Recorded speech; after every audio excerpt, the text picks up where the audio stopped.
Sir నమస్కారం. నమస్తే అండి. బాగున్నారా? బాగున్నాం. ఎలా ఉంది? బ్రహ్మాండంగా ఉంది. ఈ ప్రయాణం అంతా ఎలా ఉంది సార్? జగన్మోహన్ రెడ్డి సార్ దయ వల్ల ఆయన తీసుకునే నిర్ణయాల వల్ల పార్టీలో ఎప్పుడైతే మేము రాజకీయంలో జగన్మోహన్ రెడ్డి సార్ వెంట నడిచామో ఆ తర్వాత కొన్ని ఇబ్బందులు ఎదురైనాయి.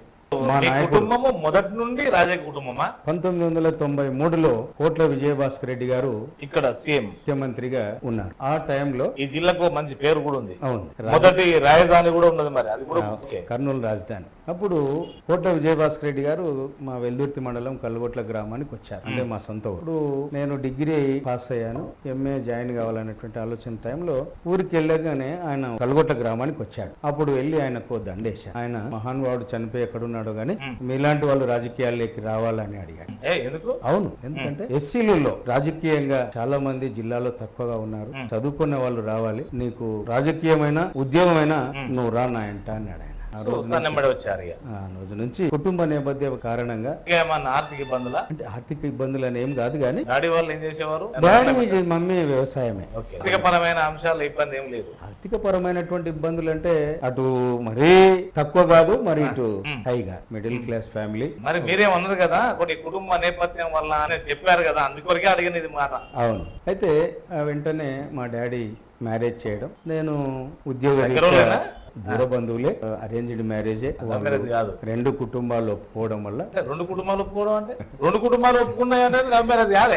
ఎందుకు చెప్తున్నా ఈ మాట అంటే రెండు కుటుంబాలు కూడా ఒకరు ఉన్న వాళ్ళు లేని వాళ్ళు అని ఉంటారు. మేము కొద్దిగా తక్కువైనా, మాకు ఆశలు తక్కువ ఉన్నా, మా భార్య వాళ్ళకి ఎక్కువ ఉన్నా, వాళ్ళకు ఉద్యోగాలు ఉన్నా, నా యొక్క మంచితనము, నేను డిగ్రీ ఇక్కడ ఎస్టీబీస్ కాలేజీలో చదువుతుంటే వాళ్ళు అప్పుడు నన్ను చూసి వాళ్ళ అమ్మాయి పిల్లడైతే బాగున్నా అనుకున్నారు, ఇచ్చారు. పిల్లలు ఇద్దరు అమ్మాయిలు. మేడం ఏం చేస్తుంది? మేడం వచ్చేసి ఇప్పుడు జగన్మోహన్ రెడ్డి సార్ దయ వల్ల డిస్ట్రిక్ట్ కోఆపరేటివ్ సొసైటీ చైర్మన్ గా ఇచ్చారు. ఇద్దరు అమ్మాయిలు, ఒక అమ్మాయి డాక్టర్ దీనా, డాక్టర్ రాణి, ఒక అమ్మాయి ఎండి ఆంకాలజీ, ఒక అమ్మాయి ఎంఎస్ గైనకాలజీ.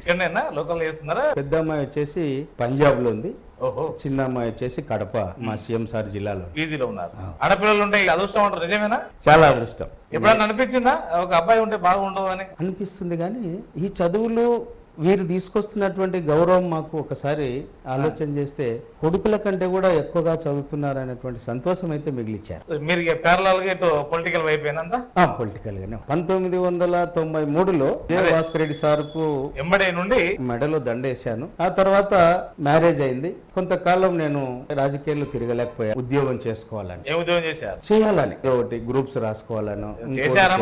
చేయలేదు. పెస్టిసైడ్స్ మందుల కంపెనీల్లో ప్రైవేట్ కంపెనీ వెళ్ళాను. దాని తర్వాత 2010లో ఇక్కడ పురుగు మందుల షాప్ స్టార్ట్ చేశాను కర్నూలులో. 2009 రాజశేఖర రెడ్డి గారి మీద అప్పుడు అభిమానం మాకు. 93 నుండి కొంతకాలం మాత్రమే పనిచేశారు. మళ్ళీ రాజశేఖర రెడ్డితో ఏమైనా కొంత ప్రయాణం లేదా? ప్రయాణం చేయలే. ఎందుకు చేయలేదంటే పిల్లల చదువులు ఉన్నాయి, తర్వాత కొంచెం కుటుంబం, అదొకటి. రెండోది మనకు అంత నడవాలనేటువంటి ఆలోచన కొద్ది తక్కువగా ఉండే. రాజశేఖర రెడ్డి సార్ ఎప్పుడైతే చనిపోయాడో జగన్మోహన్ రెడ్డి సారు గారు నల్లకాలో మీటింగ్ ఏర్పాటు చేశాడు. అంటే తండ్రి కొరకు చనిపోయిన కుటుంబాలని నేను పరామర్శిస్తాను అని చెప్పాడు. అప్పుడు ఆయన స్టేజ్ మీద ఉన్నప్పుడు కింద ఉంది ఆయన భావోద్వేగము, ఆయనలో ఉన్నటువంటి ఒక స్పిరిట్, అంటే అది మీకు ఆకట్టుకున్నది. తండ్రి చనిపోతే కూడా ఇంత ధైర్యంగా ఉన్నాడా, నేనున్నాను అనే భరోసా ఇస్తున్నాడు, కాబట్టి సారేమని నడవాలా అనుకున్నాం. పార్టీ ఆవిర్భావం ఆ రోజు నుంచి ఇప్పటిదాకా సార్ అంటేనే ఉన్నాం. మద్దయ్య గారికి అనుకున్నంత గౌరవం దక్కలేదంటే మీరేమంటారు? మా సార్ ఉన్నాడు, ఏదో రోజు అవకాశం ఇస్తాడు. సీఎం సార్ మీద గౌరవం ఉంది. ఇంకెంత కాలం అంటే ఇవి రాజకీయంలో ఓపిక ఉండాలి.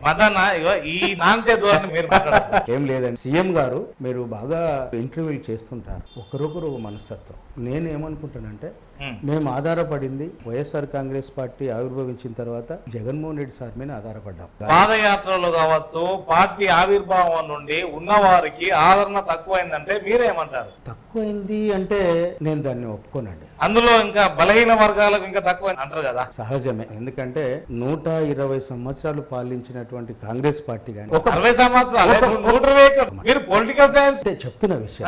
తర్వాత దాదాపు 30 సంవత్సరాలు అధికారానికి దూరమై ఇప్పటి వరకు అధికారం లేక 10 సంవత్సరాల నుంచి అధికారం అవలంబిస్తున్నటువంటి భారతీయ జనతా పార్టీ సహజంగానే బడుగు బలహీన వర్గాలకు అంత ఆశామాషిగా పదవులు ఇవ్వలే.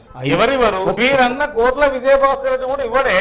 ఇవ్వడు అంటే పార్టీలో ఆయన ఆయనకున్నటువంటి ఆలోచన, పార్టీకి ఉన్నటువంటి నిర్ణయాల పట్ల వాళ్ళు కూడా కొంచెం వెనక్కి తగ్గిండు.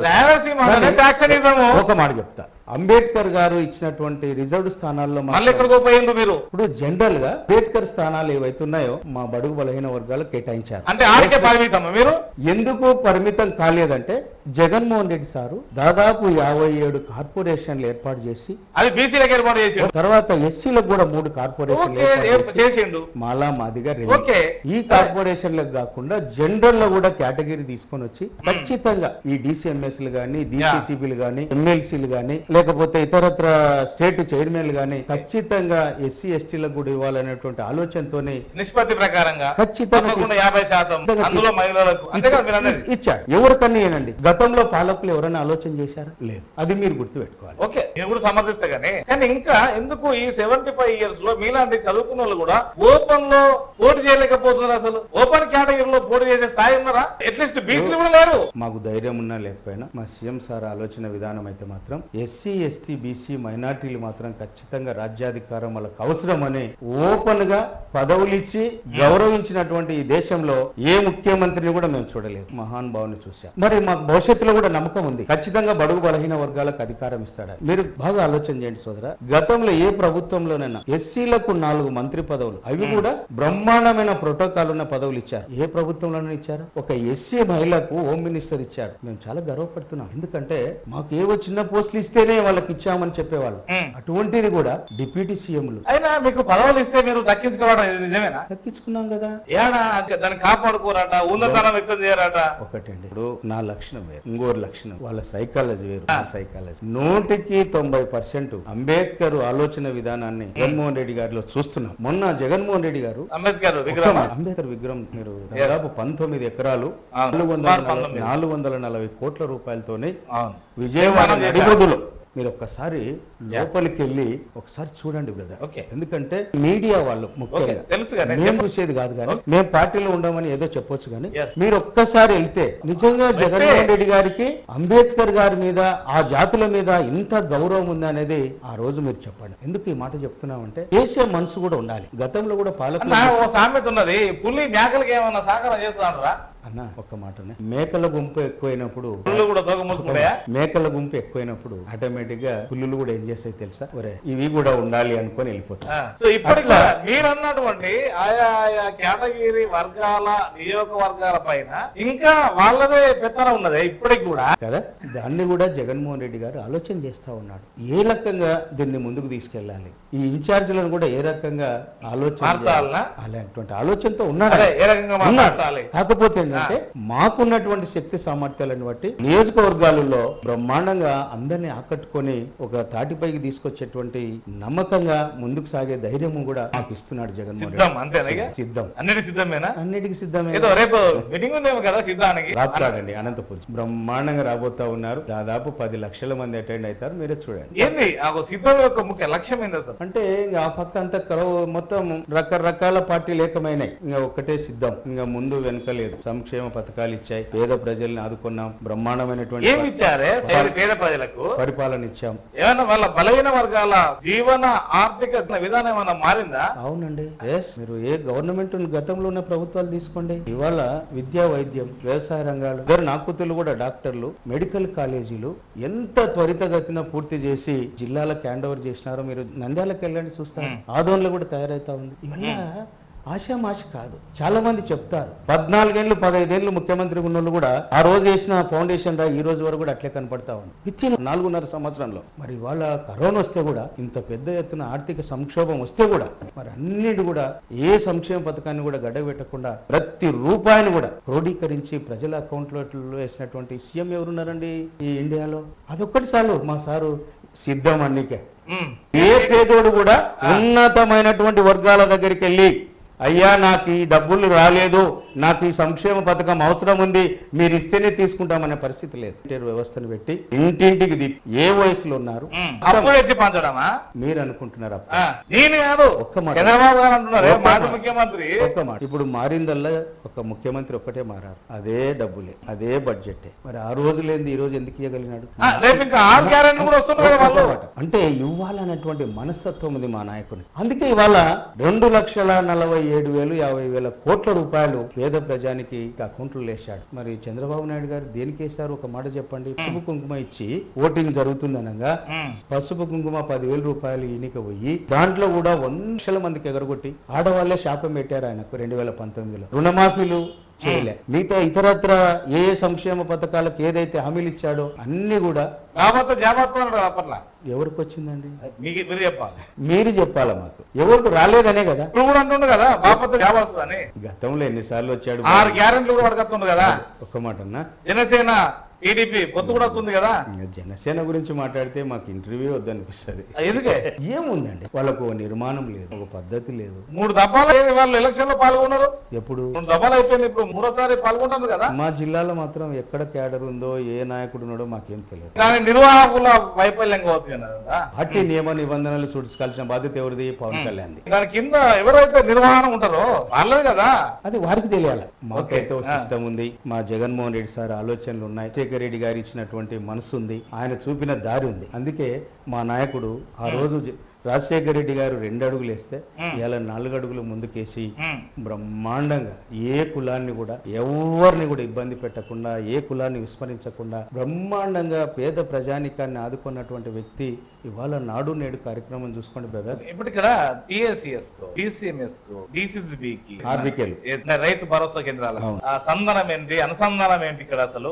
ఒకటి సోదర, జగన్మోహన్ రెడ్డి గారి ఆలోచన విధానం ఏంటంటే ఆర్బికేలు పెట్టడం వల్ల రైతు ఉదయం లేచి వ్యవసాయానికి వెళితే అన్ని కూడా గ్రామంలోనే దొరకాలి. పురుగు మందుల దగ్గర నుంచి అంటే విత్తనాల నుండి మళ్ళీ కొనుగోలు దాకా, అంటే వ్యవసాయ రంగానికి సంబంధించినటువంటి అగ్రికల్చర్ కి సంబంధించినటువంటి ఆఫీసర్స్ గానీ ఆ ప్రాంతంలో ఉండాలి, ఆ కేంద్రంలో ఉండాలి చూడాలి. తర్వాత ఏదైనా అత్యవసరం వస్తే రైతు అక్కడే తీసుకొని పంట పొలానికి వెళ్ళాలనేటువంటి ఆలోచనతోని రైతు భరోసా కేంద్రాలు జగన్మోహన్ రెడ్డి సార్కి ఎంత ఇష్టమైనటువంటి అవి మీరు అక్కడికి వెళ్ళి చూస్తే తెలుస్తారు. ఓకే, సో డిసిఎంఎస్ ద్వారా ఏమన్నా మీరు అంటే మీరు వచ్చిన కాడ నుండి అంతకన్నా ముందు ఎలా ఉండే శిరోమణి మధ్యప్పుడు ఏ విధంగా ఇప్పుడు తయారైనాయి? ఈ డిస్ట్రిక్ట్ కోఆపరేటివ్ సొసైటీ అనేటివి గతంలో మార్కెటింగ్ ఎంత, ఈ రిటైల్ మార్కెటింగ్ తక్కువ ఉండేది. అప్పుడు ఈ వ్యవసాయ సహకార పరపతి సంఘాలన్నీ కూడా ఇటు ప్రభుత్వానికి ఇటు రైతాంగానికి ప్రజలకు మధ్యవర్తిగా అన్ని కూడా తక్కువ రేటుకే ఎంఆర్పి రేటు ఇచ్చేటువంటి సహకార సంఘాలు. దీంట్లో రైతు పండించిన పంటకు గాని వ్యవసాయానికి సంబంధించినటువంటి పనిముట్లు గాని డిసిసిబిలు ఉన్నాయి. అలా బ్రహ్మాండంగా రైతులకు లోన్లు ఇవ్వడం గాని, వారిని ఏ విధంగా వ్యవసాయాన్ని గిట్టుబాటు ధర గాని, పంట కొనుగోలు విధానం గాని, ఆర్బికేల ద్వారా పంటను ఆన్లైన్ చేయించి ఏ రైతు ఏ పంట వేశారు, ఏ టైంలో వేశారు, ఆ పంట ఏ విధంగా ఉంది, ఆ నష్టపరిహారం ఏదైనా ఒకవేళ విపత్తు జరిగితే ఏ రకంగా నష్టపరిహారం ఇవ్వాలి, అప్పటిదక్కడనే గ్రామ లెవెల్లో డిస్కస్ చేస్తూ ఏదైనా కారణాల చేత అంటే వ్యవసాయము వర్షాలు లేకనో లేక అతివృష్టి అనావృష్టి వల్ల ఏదైనా పంట దెబ్బతింటే ఇమ్మీడియట్ గా అక్కడికక్కడనే పరిష్కార మార్గాలు చూపిస్తున్నటువంటి ముఖ్యమంత్రి జగన్మోహన్ రెడ్డి గారు ఉందండి. నష్టపరిహారం కింద ఒక్కొక్క రైతుకు 2 లక్షలు, 3 లక్షలు, 5 లక్షలు, 1,50,000 ఎంత చిన్న రైతుకైనా ఎప్పుడు కూడా కనివి నెరగలేదని చెప్పి. అందుకే మొన్న పత్తికొండ ముఖ్యమంత్రి గారు పర్యటించిన సందర్భంగా ఒక రైతు చెప్పాడు, సార్ మీ దయ వల్ల 10 లక్షల రూపాయలు మాకు నష్టపరిహారం అందింది, ఒక రైతుగా నేను గర్వపడుతున్నాను అని. గతంలో ఉన్నటువంటి పాలకులు వ్యవసాయమే దండగా అన్నారు. ఆ రోజు రాజశేఖర రెడ్డి గారు ఉచిత విద్యుత్ ఇవ్వాలనుకుంటే బట్టలు ఆరేసుకోవడానికి పనికిరావు అని చెప్పి తీగలు చెప్పేవాళ్ళు. మరి వాళ్ళ జగన్మోహన్ రెడ్డి గారు అధికారంలోకి వచ్చిన తర్వాత ఎంత బ్రహ్మాండంగా ఉందో. రాజకీయంగా చూస్తే ఇక్కడ కర్నూలులో లాస్ట్ టర్మ్ 2019లో మొత్తం స్కిప్ చేశారు.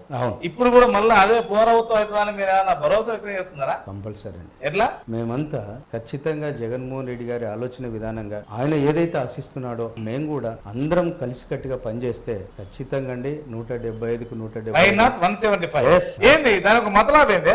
ఏంటంటే బ్రహ్మాండమైన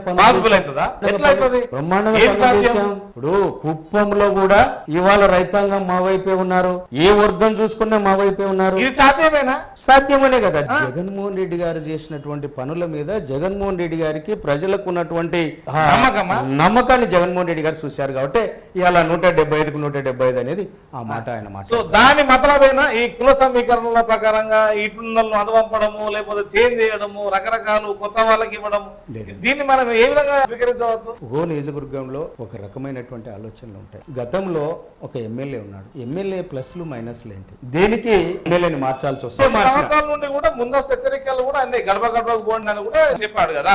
సీఎం గారు చెప్పిన మాటల్లో 100కి 100 పాళ్ళు కరెక్ట్. ఎందుకంటే పోయిన వాళ్ళకి అయిన తర్వాత ఏ ఒక్కరు కూడా ఇంట్లో కూర్చొని పని చేయడానికి లేదు. ఈ ప్రభుత్వం ఖచ్చితంగా ప్రజల దగ్గరికి వెళ్లాల్సిందే, ప్రజల అవసరాలు చూడాల్సిందే, మనం ఇస్తున్న సంక్షేమ పథకాలు ఎక్స్ప్లెయిన్ చేయాల్సిందే. ఒకవేళ మీకు ఆ బరువు బాధ్యతలు మేము చేయలేమంటే తప్పుకోండి అనేటువంటి మాట మాట్లాడినటువంటి జగన్మోహన్ రెడ్డి గారు మరి ప్రజల మీద ప్రజలకు చేయాల్సినటువంటి సేవ మీద ఎంత మమకారం ఎంత నమ్మకం ఉంటే.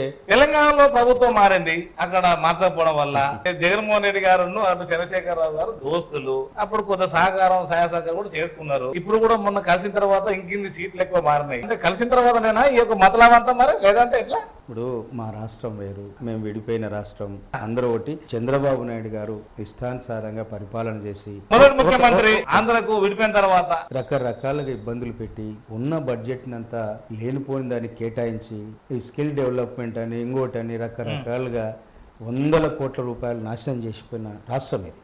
అయినప్పటికీ జగన్మోహన్ రెడ్డి గారి వ్యక్తిత్వం, ఆయన నీతి నిజాయితీ, తన సొంత కుటుంబాన్ని కూడా వదిలిపెట్టి ఇలా శర్మిలమ్మ దూరం పెట్టే కదా చాలా మంది మాట్లాడుతున్నారు. ఎవరిని దూరం పెట్టలేదు.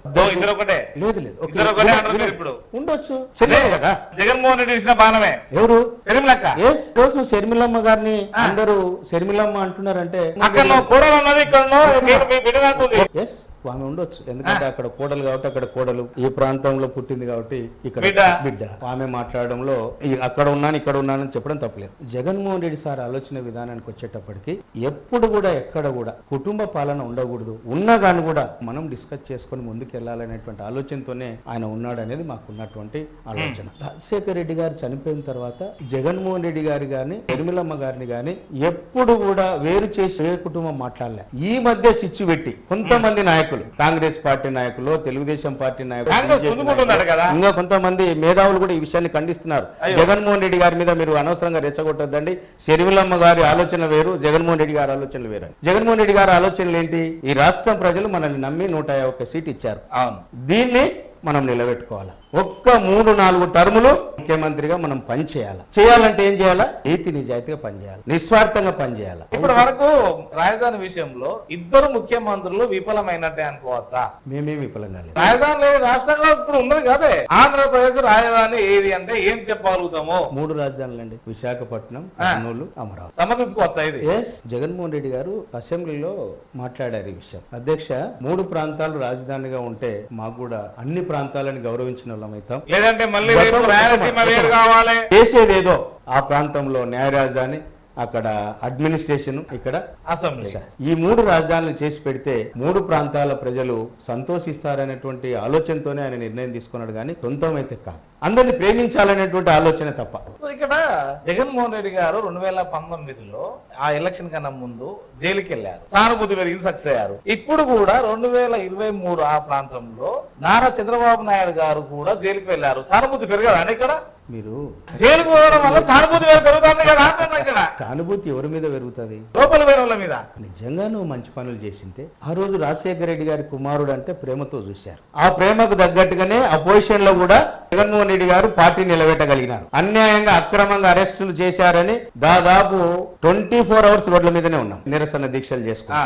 బయటకు వచ్చాడు, ప్రజలందరూ కూడా ఆ నిరసన చేసిన వాళ్ళని ఇవ్వలేడు కదా, మరి తప్పండి, అది సముచిత స్థానం ఇవ్వలేదు, రకరకాల అంటున్నారు. మరి అది అయినా అందరు కత్తాయి పదవులు. ఇప్పుడు నన్ను అంటారు, అన్న నువ్వు చాలా కష్టం చేసావు పార్టీకి, నీ భార్యకి ఇచ్చిరేందన్నా నువ్వేం చేస్తావని. ఎవరికోరికన్నా ఇచ్చాడు కదండి. రాజీపడమే సంతోషమే, ఒకటి రాజీ కాదు అక్కడ. మరి ఇంకేమంటుంది? దీన్ని ఇంకేమనాలి అంటే ఏదో రూపకంగా మేం చేసినటువంటి కష్టాన్ని దాచుకోకుండా కనీసం ఆయనకు అవకాశం లేదు. ఎస్సీ మహిళా కోటలో అన్న భార్యకి ఇవ్వాలా, మధ్యాహ్నం నాకు కష్టం చేసినాడు అని చెప్పి ప్రేమించి ఇచ్చారు. ఆ రోజు ఎవరు? నేను సీఎం గారిని కలిస్తే సీఎం గారు ఒకటే మాట చెప్పారు, వేమిరెడ్డితో కలవండి అన్నా. వేమిరెడ్డి సార్ని కలిసిన తర్వాత సజ్జల రామకృష్ణారెడ్డి సార్ ఇద్దరు ఒకటే చెప్పారు, సీఎం గారు నీకు చైర్మన్ పదవి ఇవ్వాలని అనుకున్నాము, మంచిది సార్ అని చెప్పాను. ఎందుకు అని కొంతమంది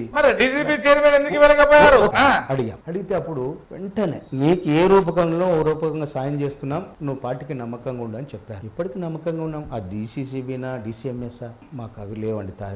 గౌరవం ఇచ్చాడు, ఆ గౌరవం మేము కూడా కాపాడుకోవాలా, ఆయనతో పాటు ఉండాలనుకున్నాం. వాలంటరీ వ్యవస్థ మీద మీ కామెంట్? బ్రహ్మాండమైన వ్యవస్థ. ఇవాళ కట్టె పట్టుకొని నడిచే వాళ్ళే కదా ఎదురు తిరుగుతున్నారు, జీతం పెరగాలి, ఎవరు లేని అనాథలు, సొంత ఇల్లు లేక వారు ఎవరికి చెప్పుకోవాలో, గతంలో పెన్షన్ తీసుకోవాలంటే వారాల తరబడి అక్కడికక్కడే బీపీ షుగర్లు ఎక్కువై చనిపోయిన వాళ్ళని కూడా చూసాం. కానీ జగన్మోహన్ రెడ్డి సార్ వచ్చిన తర్వాత వాలంటీర్ వ్యవస్థను పెట్టి ఇంటింటికి తిప్పి, ఇంకోటి కాదండి, ఇది మనల్ని అడగొద్దు, డైరెక్ట్ గా ప్రజల దగ్గరికి వెళ్ళాడు. జగన్మోహన్ రెడ్డి సార్ వచ్చిన తర్వాత ఏ రకంగా మీకు సంక్షేమ పథకాలు మీ ఇంటి దగ్గరికి వచ్చాయమ్మా అని చెప్తే వాళ్ళే మీకు సమాధానం. విద్యా వైద్యం గురించి ఇప్పుడు మాట్లాడదాం. ఇంకా ఈ 75 years లో కూడా ఒడదొడకలు ఉన్నటువంటి విద్యా వైద్యం మీద ఏ ప్రభుత్వం కూడా ఒకే గొడుగు కిందికి తీసుకెళ్దామనే ప్రయత్నం ఎందుకు చేయట్లేదు? మీకు అర్థమైంది అనుకుంటా నా ప్రశ్న. మాట అండి, ఒడదొడుకులు లేని విద్య అంటే ప్రైవేటు గవర్నమెంట్ అని కాకుండా ఒక ఎమ్మెల్యే కొడుకైనా, ఒక ఏది వాచ్మెన్ కొడుకైనా, కలెక్టర్ కొడుకైనా కానీ ఆ ప్రాంతంలో ఏ ప్రాంతంలో గవర్నమెంట్ స్కూల్కే పోవాలి, ఒకటే స్కూల్ కు పోవాలి అనే నిబంధన ఇంకెంతకాలం పట్టవచ్చు? ఇప్పటి వరకు మీరు చూసారండి, నాడు నేడు ఒక అడుగు పడ్డది. ఒక అడుగు కాదండి, మరి ఎన్ని అడుగులే? మీరు చాలా దాని మీద ఇంకా విమర్శలు బాగున్నాయి. ఉండని నాణ్యత లేని టీచర్లు ఉన్నారు, ఏం తెలియదు వాళ్ళకు. జగన్మోహన్ రెడ్డి సార్ ఓ రోజు అన్నారు, కాసే చెట్టుకే రాళ్ళు అని. పని చేస్తున్న మీదనే నిందలు ఎక్కువ. అందుకే ఇవాళ చాలా మంది వ్యతిరేకంగా మాట్లాడుతున్నారు. ఎవరు వ్యతిరేకంగా మాట్లాడుతున్నారు తెలుసా?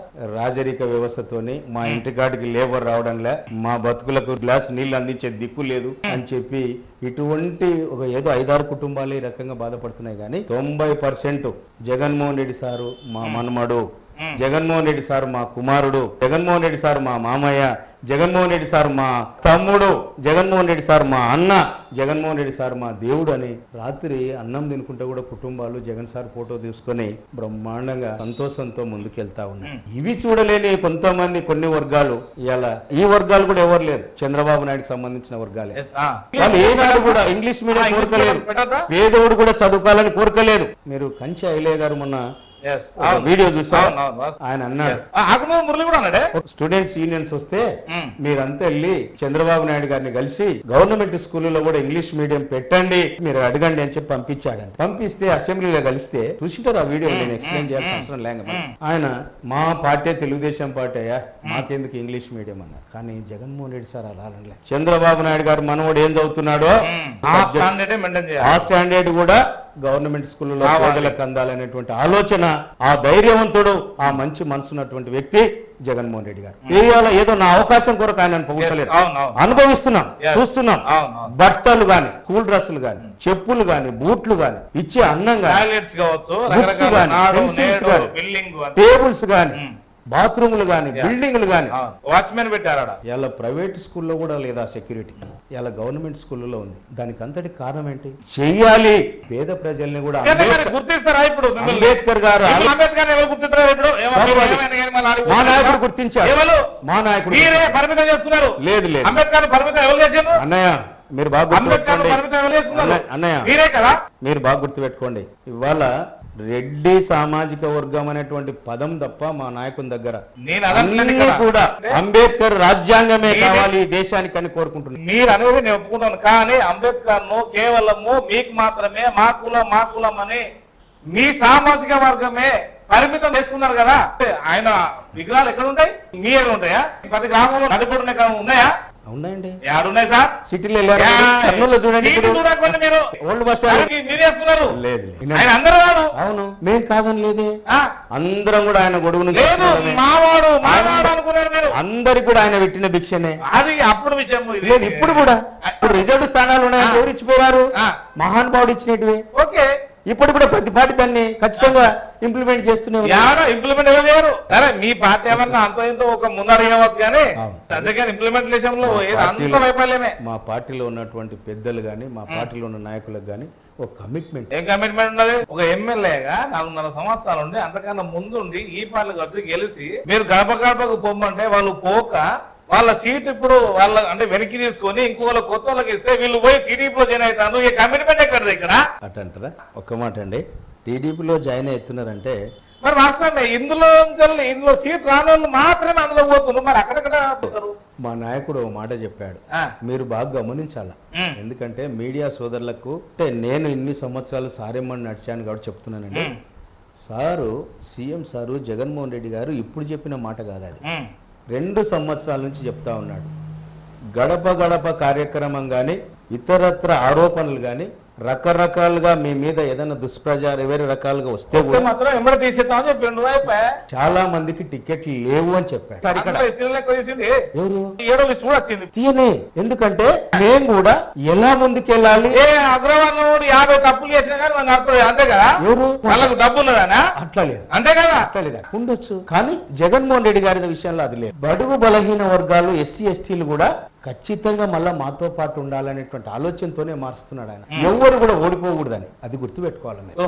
దీనికి ఒక మాట, దీనికి ప్రతిపక్ష పార్టీలో లేకపోతే పనికిరాని వాళ్ళు ఎవరో మాట్లాడుతున్నారని మీడియా కూడా తప్పుగా అపార్థం చేసుకోవద్దు. నా రిక్వెస్ట్ ఇది. శిరోమణి మద్దయ్య గారు చెప్పండి, DCMA చైర్పర్సన్ గా మీకు అవకాశం ఇచ్చారు కాబట్టి మీరు ఎంత పర్సెంట్ గా మీరు సంతృప్తిగా ఉన్నారనుకోవచ్చు. ఆ పోస్ట్ కు మీరు న్యాయం చేయగలిగారు. ఒకటండి, నేను కోడుమూరు టికెట్ కూడా ఆశ అదే అంటున్నా, కానీ నాకు రాలేదు. పైసలు లేదా? అట్లేం లేదు, పైసల గురించి కాదు. జగన్మోహన్ రెడ్డి సార్ ఎప్పుడు ఏమి లేవు, కానీ మా నాయకుడు ఉన్నాడు మాకు వెనక, ఆయన చూస్తాడని ఆయన నమ్ముకొని లాబింగ్ చేయలేకపోయారా? ఇంకోటి, నేను కష్టం చేయడం తప్ప నీకు లాబింగ్ చేయడం తెలియదు. ఎవరు చేస్తారు లాబింగ్ అంటే కష్టం చేయని వాళ్ళు చేస్తారు.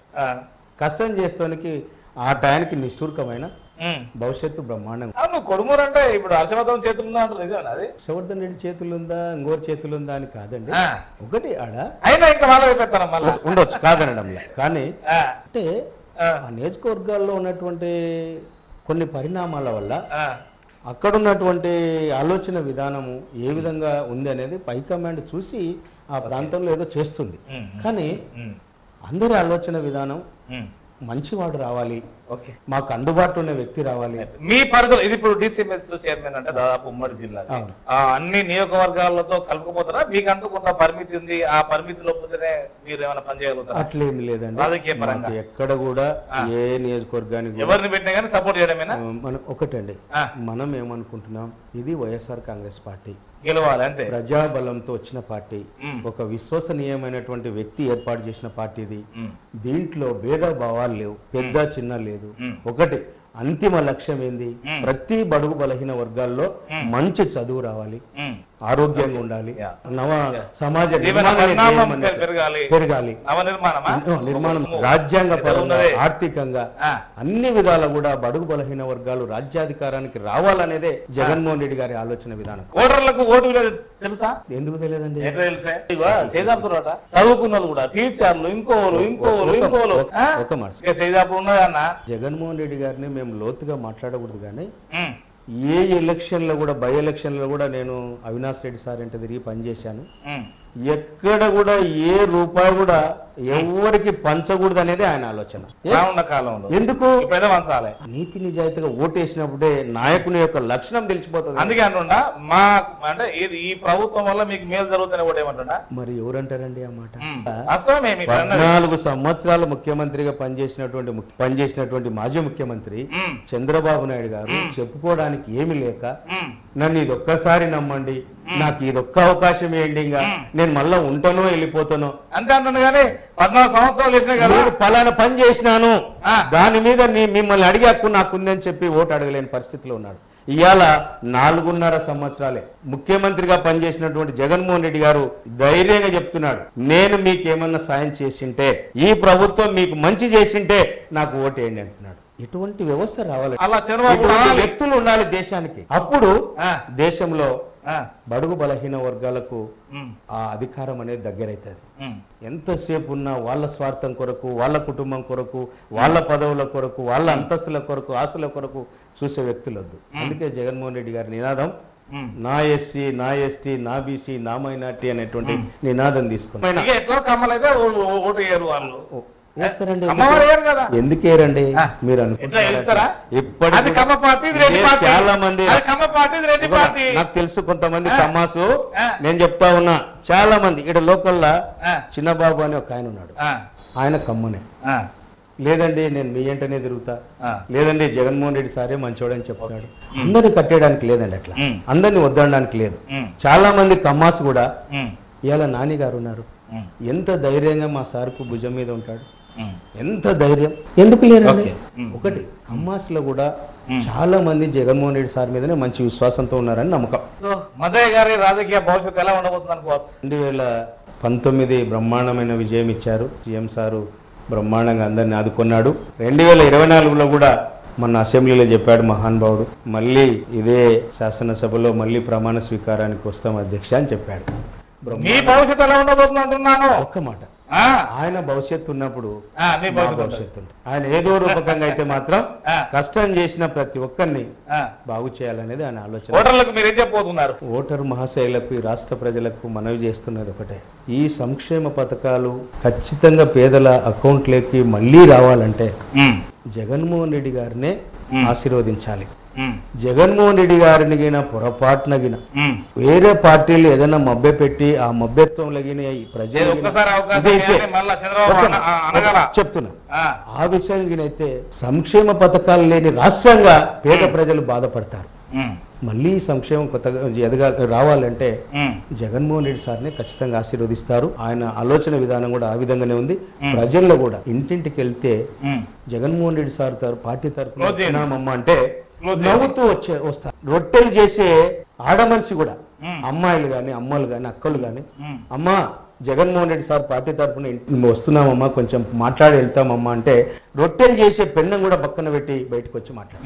అందుకే మాకు నమ్మకం ఉంది. మీరే చూశారు కదా, చూద్దాం మదన ఏదైతే చెప్పారో అది దాదాపు ఒక 60 రోజుల్లోనే మనకు తెలిసే అవకాశాలు ఉన్నది. అట్ ద సేమ్ టైం మేము కూడా మీ ముందు ఒక ప్రతిపాదన తీసుకొస్తున్నాం. అది ఓటర్ ఎవరైతే వేయబోతున్నారో దాదాపు ఈ 75 సంవత్సరాల కాలంలో ఇందాక మనం చాలా అంశాల గురించి మాట్లాడుకున్నాం, అనేక అంశాల గురించి. 75 years లో ఒక 17-16 దఫాలుగా ఓటు వేశారు. మీ తాత వేశారు, మీ తండ్రులు వేశారు, మీరు వేశారు, మీ పిల్లల భవిష్యత్తు కొరకు వేయబోతున్నారు. ఇది ఒక రోజుది.